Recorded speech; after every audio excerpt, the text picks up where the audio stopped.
Hello friends. I hope आप सब ठीक होंगे। मैं भी बिल्कुल ठीक हूँ। तो चलिए फ्रेंड्स, आज हम ऐसी रेसिपी बनाने जा रहे हैं जिसे आज से पहले आपने कभी नहीं बनाई होगी और ना ही कभी इस रेसिपी के बारे में सुना होगा। तो चलिए मिलकर स्टार्ट करते हैं। तो सबसे पहले हमने यहाँ पर 2 बॉईल किए हुए अंडे ले लिए हैं, जिसे मैंने नमक वाले पानी में उबाल लिया था और इसका छिलका भी हमने निकाल दिया है। उसी के साथ हम यहाँ पर 2 मीडियम साइज के मैंने आलू लिए थे, जिसे हमने नमक वाले पानी में इसे उबाल कर छिलका निकाल कर इसे इस तरह से मैश कर लिया है। तो चलिए इसके साथ थोड़े से मसाले कर लेते हैं।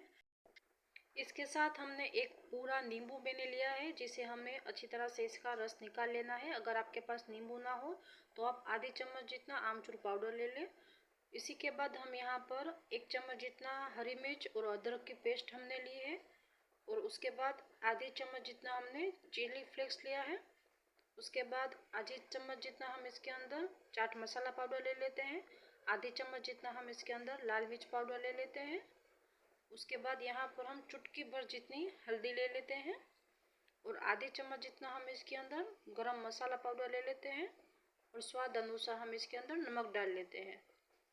तो फ्रेंड्स, इन मसालों के साथ ये रेसिपी बहुत ही बढ़िया लगेगी। तो इन मसालों को हम अच्छी तरह से हमारे मसाले जो एक दूसरे के साथ घुल मिल जाए और बिल्कुल हमें इसमें पतली सी एकदम लेयर चाहिए। तो हमें इस मसाले को अच्छी तरह से इस आलू में हमें मिला लेना है।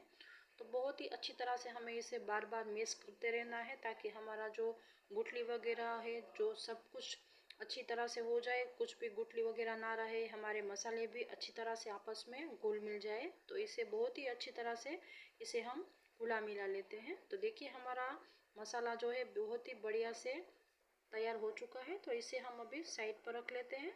और उसके बाद यहाँ पर हमने इस तरीके से ब्रेड की स्लाइस ली है, देखिए इस तरीके से। और इसके जो साइड के किनारे हैं वो हमें निकाल देने हैं।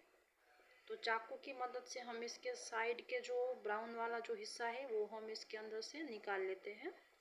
सभी तरफ से हमें इसे कट कर लेना है, ताकि जो हमारा वाइट वाला हिस्सा है हम वही इसमें यूज़ करेंगे। ब्राउन वाला हिस्सा हमें अभी नहीं चाहिए। तो इसे चाकू की मदद से इस तरीके से काट लेना है। और जो हमारा ब्राउन वाला ये जो हिस्सा बचा हुआ है वो भी हमें फेंकना नहीं है। उसका हम बाद में ब्रेड क्रम्स बना के किसी भी रेसिपी में यूज़ कर सकते हैं। तो देखिए इस ब्रेड को हम अभी फ़िलहाल साइड में रख लेते हैं। यहाँ पर एक कटोरी में हम एक अंडे को फोड़ लेते हैं। बस अंडे में हमें और कुछ भी नहीं डालना है, सिर्फ हमें अंडा फोड़ना है और इसमें हम थोड़ा सा स्वाद अनुसार नमक डाल लेते हैं और इसे अच्छी तरह से हमें फेंट लेना है।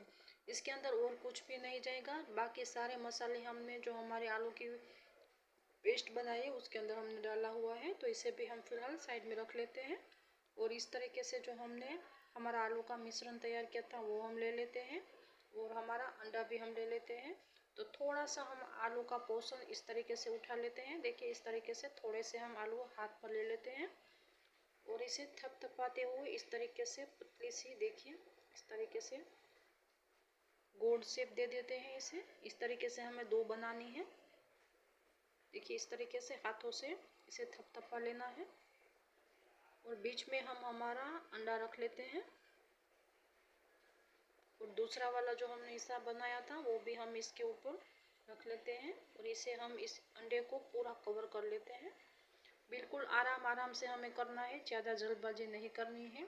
सभी तरफ से हमें एक जैसा हमारा अंडा जो है पूरा कवर हो जाना चाहिए। अगर थोड़ा सा पोर्शन आपका कम पड़ रहा है तो आप इसमें थोड़ा सा और लगा सकते हैं। देखिए इस तरीके से बहुत ही बढ़िया तरीके से पूरा अंडा जो है हमें आलू से कवर कर लेना है। देखिए पूरा कवर हो चुका है और इसे अब हम फिलहाल साइड में रख लेते हैं। और दूसरा अंडा भी हमें इसी तरीके से हाथों से हमारा आलू दबाते हुए कवर कर लेना है। थोड़ा सा इसे और हम थपथपा लेंगे। देखिए तो हमारा दूसरा बॉल्स भी तैयार हो चुका है। तो यहाँ पर हम एक बर्तन ले लेते हैं, उसके अंदर थोड़ा सा पानी ले लेते हैं और जो हमारी ब्रेड की स्लाइस थी उसे हम इस तरीके से पानी में भिगो लेंगे और इसका सारा का सारा पानी हम इस तरीके से निचोड़ लेना है। तो सभी ब्रेड को हम इस तरीके से पानी से निचोड़ कर तैयार कर कर रख लेते हैं। उसके बाद यहाँ पर जो हमने बॉल्स तैयार की थी उसको हम इस ब्रेड में रख लेते हैं, देखिए इस तरीके से। और अब हम इस पूरे बॉल्स को इस ब्रेड के अंदर कवर कर लेते हैं ताकि हमारा आलू का कोई भी हिस्सा छूटे ना और हमारा पूरा बॉल्स इसके अंदर कवर हो जाए। ये रेसिपी खाने में बहुत ही अच्छी लगेगी, बहुत ही क्रिस्पी होगी बाहर से, और सभी आपकी तारीफ करते रुकेंगे नहीं। बच्चों को, बड़ों को, सभी को ये रेसिपी बहुत ही पसंद आएगी। तो इसे भी हम इस तरीके से थपथपाते हुए इस तरीके से बॉल्स बना लेंगे, देखिए। तो चलिए हम हमारे ब्रेड का पानी जो है उसे अच्छी तरह से निचोड़ लेते हैं। उसके बाद हम हमारा दूसरा जो हमने बॉल्स आलू का तैयार किया था उसे भी हम ब्रेड से कवर कर लेते हैं। फ्रेंड्स, अगर आप मेरे चैनल पर नए हैं और अगर अब तक आपने मेरे चैनल को सब्सक्राइब नहीं किया है तो प्लीज़ मेरे चैनल को सब्सक्राइब जरूर कर देना और कमेंट में मुझे ज़रूर बताना कि आपको मेरी रेसिपी कैसी लगी। तो देखिए हमारे बॉल्स हमने तैयार कर लिए हैं। तो चलिए चलते हैं गैस की तरफ। यहाँ पर हमने एक बर्तन में तेल गरम करने के लिए रख दिया है, तब तक हम दूसरी तैयारी भी कर लेते हैं। तो यहाँ पर हमने हमारे दो बॉल्स लिए हैं जो, और हमने जो अंडा फेंट कर रखा था उस अंडे को भी हम ले लेते हैं। और यहाँ पर एक थाली में हमने थोड़ा सा बारीक वाली सूजी भी ले ली है। अगर आप सूजी नहीं लेना चाहते तो आप ब्रेड क्रम्स भी ले सकते हैं, लेकिन सूजी में ये नाश्ता काफ़ी बढ़िया सा लगेगा। तो इस अंडे को हम इस तरीके से इस पूरे बॉल्स में लपेटते हुए इसे इस तरीके से तैयार कर लेते हैं, देखिए। और अगर आपको अंडे में नहीं लपेटना है तो आप क्या करें कि आप थोड़ा सा कॉर्नफ्लोर लें और उसकी स्लरी बनाएं, उसके अंदर भी आप इसे डिप कर सकते हैं। और उसके बाद हम इसे सूजी के अंदर इस तरीके से लपेटते हुए इस पूरे बॉल्स को तैयार कर लेते हैं, देखिए। और इसे हाथों से थपथपाते हुए जो एक्स्ट्रा हमारी सूजी इसके ऊपर चिपकी हुई है उसे हम निकाल लेते हैं। तो देखिए हमारा जो बॉल्स है पूरा तैयार हो चुका है। दूसरे बॉल्स को भी हम इसी तरीके से तैयार कर लेते हैं और इसे अब सूजी में लपेट लेते हैं। तब तक हमारा तेल भी बढ़िया से गर्म हो जाएगा, तो हमें इस तैयारी को पहले से ही करके रख लेना है। तो चलिए फ्रेंड्स, हमारा तेल भी अच्छी तरह से गर्म हो चुका है। तो चलते हैं गैस की तरफ। तो इस बॉल्स को हमें इससे मीडियम आंच पर हमें इसे फ्राई करना है। तो इसे हम हल्की आंच पर इस तरीके से पकाते हुए थोड़ा सा गरम तेल इसके ऊपर हम चम्मच की मदद से इस तरीके से हम इसके ऊपर डालते जाएंगे ताकि ये सभी तरफ से अच्छी तरह से पक जाए। और हमें इसे 1 से 2 मिनट तक एक तरफ पकाना है। उसके बाद हम धीरे धीरे हल्के हाथों से इसे पलटाते जाएंगे, देखिए। हल्का सा सुनहरा रंग इसमें आ चुका है। हम इसे थोड़ा सा और डार्क सुनहरा रंग इसे होने देना है ताकि ये सभी तरफ से अच्छी तरह से पक जाए। तो देखिए फ्रेंड्स, हमारा जो नाश्ता है बहुत ही बढ़िया तरीके से पक चुका है। सभी तरफ से इसका बहुत ही बढ़िया सा सुनहरा रंग आ चुका है। इसे घुमाते हुए, उल्टाते पलटाते हुए इसे हमने अच्छी तरह से पका लिया है। तो चलिए अब हम इसे बाहर निकाल लेते हैं। बहुत ही केयरफुली हमें इसे बाहर निकालना है। तो चलिए अब हम इसे बाहर निकाल लेते हैं। देखिए कितना बढ़िया सा हमारा नाश्ता बनकर तैयार हो चुका है। तो चलिए इसे निकाल लेते हैं और उसके बाद हम हमारा इसी तरीके से दूसरा नाश्ता भी तैयार कर लेते हैं। इसे भी हमें मीडियम टू लो आंच पर ही हमें इसे पकाना है, ज़्यादा तेज़ आंच पर हम इसे नहीं पकाएंगे। और हल्के हल्के हाथों से हमें इसके ऊपर हमारा गरम तेल भी डालते जाना है। बहुत ही बढ़िया से क्रिस्पी और बहुत ही टेस्टी और बहुत ही यूनिक सा नाश्ता हमने तैयार किया है। मेरे घर में तो ये बार बार नाश्ता बनता है। घर में बच्चे बड़े सभी को ये नाश्ता बहुत ही पसंद आएगा। देखने में तो ये आपको सिर्फ 2 लगेगी, लेकिन बहुत ही ज़्यादा इसकी क्वांटिटी होती है, बहुत बड़ी इसकी साइज़ होती है। तो इसमें करीब आराम से 2 से 3 जन खा सकते हैं। तो इस नाश्ते को आप घर पर एक बार ज़रूर बनाकर ट्राई करना।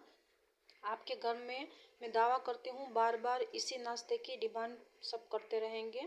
बहुत ही बढ़िया से, बहुत ही क्रिस्पी और बहुत ही अलग सा इसका टेस्ट है। तो देखिए हमने इस नाश्ते को भी हल्का सा सुनहरा रंग आ चुका है। तो इसे भी चले हम निकाल लेते हैं। तो चलिए अब इसे हम प्लेट पर निकाल कर इसे हम सर्व कर लेते हैं।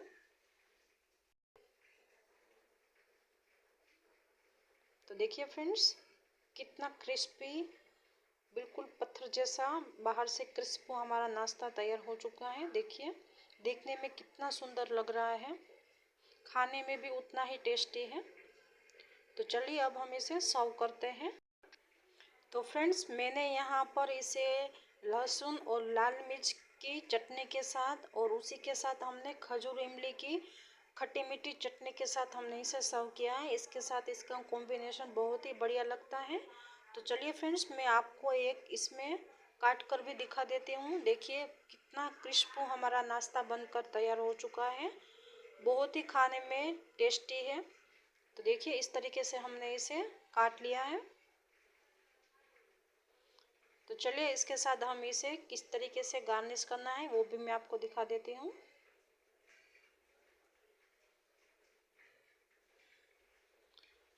थोड़ी सी हम जो हमने लाल चटनी बनाई थी इसके ऊपर डालेंगे। आप अपने टेस्ट के हिसाब से कम ज़्यादा कर सकते हैं, या तो फिर आप इसी तरीके से खा भी सकते हैं। तो मैं आपको एक गार्निश कर भी दिखा देती हूँ। तो थोड़ी सी हम लाल चटनी जो लहसुन और हरी लाल मिर्च की है वो हम इसके ऊपर थोड़ा सा लगा लेंगे। आप अपने टेस्ट के हिसाब से जितना तीखा ज़्यादा या कम खाते हो उस हिसाब से आप कम ज़्यादा कर सकते हैं। उसी के साथ हमने यहाँ पर जो खजूर इमली की चटनी हमने बनाई थी वो भी हम इसके ऊपर डालते जाएंगे। ये भी आपके अकॉर्डिंग आप कम या ज़्यादा कर सकते हैं।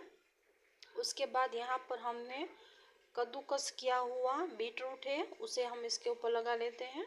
बीटरूट आप अपने टेस्ट के हिसाब से कम ज़्यादा कर लें, मैंने फ़िलहाल थोड़ा सा डाला है। उसके बाद बारीक कटी हुई प्याज हमने डाली है, इसमें इसका टेस्ट भी बहुत ही बढ़िया सा आता है। देखिए इस तरीके से। और साथ में हमने मसाले वाले जो सींग आते हैं मूंगफली वो हमने इसके अंदर डाल ली है। इससे इसका स्वाद थोड़ा सा क्रंची भी हो जाएगा, बहुत ही बढ़िया लगेगी। तो देखिए हमारा चटपटा सा नाश्ता बिल्कुल तैयार है, काफ़ी क्रिस्पी है, बहुत ही बढ़िया खाने में टेस्ट देगा। तो फ्रेंड्स मिलती हूँ एक नई रेसिपी के साथ, तब तक के लिए बाय बाय।